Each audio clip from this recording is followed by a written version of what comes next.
So thank you for showing my presentation at your workshop today. I'm Connor. I'm a PhD student with Amanda Bates, and I'm currently based in the UK at the University of Southampton. And I spent a period of time at the University of Tasmania working with Rick Stewart Smith and Graham Edgar, and that was to work with the Reef Life Survey database. So I see from the conference program that there have been some talks on characterizing thermal optima from individuals based on telemetry data and lab studies. And what I want to look at today is characterizing these thermal optima based on abundance data across species geographic range. So that is the realized thermal optima and realized thermal limits. So I don't know whether this has been covered in previous talks, but often when characterizing performance's response to temperature, we're interested in physiological performance. And so optima are defined from where a certain physiological rate peaks across a species or across a gradient of different temperatures, and the limits are defined where the physiological rates are minimal at the edges of species thermal tolerance limits. But I want to consider ecological performance, and I'm using abundance and occupancy to define this ecological performance. And what I'm interested in is where abundance peaks across species realized temperature distributions, and where abundance is limited, so defining the occupancy limits across species thermal distributions. The two questions we're asking in this research is how does the shape of realised thermal niches differ across different species? So are there any patterns in the peak defined by maximum abundance, and are there patterns or systematic variation in the edges of species thermal distributions based on occupancy? And then we found that there was a lot of variability between different species in their realised thermal niche shapes. And so we're asking, and then so the second question is asking whether, given all this variability, what's the net pattern of ecological performance? So do we observe a peak in abundance, and where is that peak in relation to the distribution of temperatures that species experience? Is it near the edges of species thermal ranges, or is it towards the center of species thermal distributions? So I'm sure many of you are aware of the Reef Life Survey database, but if you're not, essentially scuba divers estimate the species identity and abundance of shallow water reef fish communities. And the two really important features of this data set in terms of this analysis are that there are standardized abundance estimates across species geographic ranges, and that there are both presence and absences. So that's really important for the modelling of species occupancy limits and the edges of the species thermal distributions. So the other important feature of this dataset is that Reef Life Survey contains hundreds or thousands of species, and this means we can characterize the thermal limits and thermal optima for many more species than you could characterize within a lab setting. So if we take an example species from Reef Life Survey, we then match these surveys up to satellite sea surface temperature data, and that gives us a profile of occurrences across a temperature gradient and the species abundances across thermal gradients. So one of the main challenges in modelling thermal optima from abundance data is that abundance data is super variable, and a lot of the variation in this abundance is due to a range of unmeasured factors that aren't related to temperature. And dealing with these unmeasured factors is really challenging from a modelling point of view. So the Liebig's law of the minimum states that the factor limiting abundance or performance is the factor that's in limiting supply. So actually, rather than worrying about all this variation and what's causing the variation in abundance, we can ask how is abundance limited by temperature? And we can do this using quantile regressions.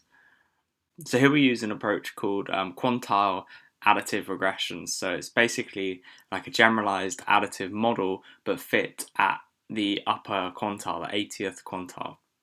And this allows a non-linear relationship between temperature and abundance and provides us a way of fitting models that test this idea of Liebig's law of the minimum. So is there variation in how abundance is limited by temperature across species geographic ranges? So we identify the thermal optimum as the peak in abundance from this non-linear curve. Next, we need to define the ecological performance limits, and to do this, we use occurrence data and we fit occupancy models to the lower portion of species thermal distributions and the upper portion of species thermal distributions. And so, to define the realized niche shape for each species, we therefore have these three parameters. We have the lower and the upper occupancy limits, and we have the abundance peaks, which are estimated from the quantile models. So, on to our first set of results, and these are addressing the question of how the shape of realized thermal niches varies across different species. If we have the realized thermal optimum on the x-axis and different parameters of realized niche limits on the y-axis, the points at the top are the upper occupancy limits and the points on the bottom are the lower occupancy limits. The black line represents a one-to-one line between species thermal optimum, and what we see is that the upper and lower limits show relative invariance with thermal optimum, so they're flatter compared to the one-to-one line. And this supports this idea that the limits of species thermal distributions fall into these distinct tropical and temperate guilds, identified here through orange and blue points. So one of the key take-homes from this plot is that the ecological thermal optimum don't scale with the ecological thermal limits. Some of the important differences across the temperature gradients are that at the warm edge of each guild, we find that species thermal optimums are much closer to their upper realized temperature limits, and that the exact opposite is true at the cool edge of each guild, where their thermal optimum is closer to the cooler limits of species distributions. So this leads to a really distinct pattern in the skew of the realized thermal niche shapes across thermal optima. And what we see is that there's a distinct boundary around 23 degrees where species in the tropical guilds are right skewed and species in the temperate guilds are left skewed. So these results really indicate that the thermal optima within guilds are more variable than the thermal limits. And we infer this to mean, or this could potentially mean, that there is partitioning of abundance or ecological optimum across temperature gradients. These results also indicate that there might be differences between the realized and fundamental niches. So physiological theory would predict that species would maximize abundance in warmer waters, but we contrast this paradigm using the realized thermal performance data. And this could be because there's a fingerprint of ecological interactions or ecological constraints which trade off with this optimization of physiological performance. Or there could be species in cooler waters that are physiologically adapted to maximize temperatures in these cooler waters. So I'll just quickly talk about our second set of results, which is testing whether there's a net pattern of ecological performance variation across environmental temperature gradients. And I apologise that I haven't been able to go into the methods of this result during this talk. Essentially, we standardise the thermal range that species experience and their performance across this range so that we can fit all species in a single modelling framework. We test whether a Gaussian distribution provides adequate fit to the species abundance data. We find that there's a distinct peak in performance which falls at the T-opt defined in the species level models. So essentially this says that species decline in abundance away from a central thermal optimum.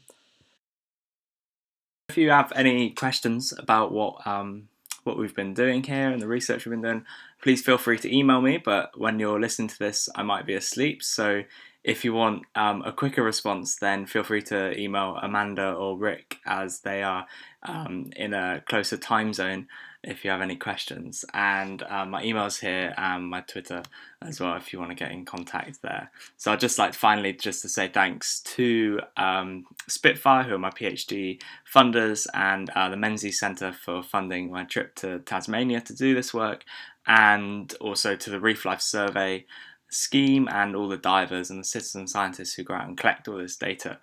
So thank you very much for listening and for allowing me to talk at this workshop, and I hope you have a great meeting.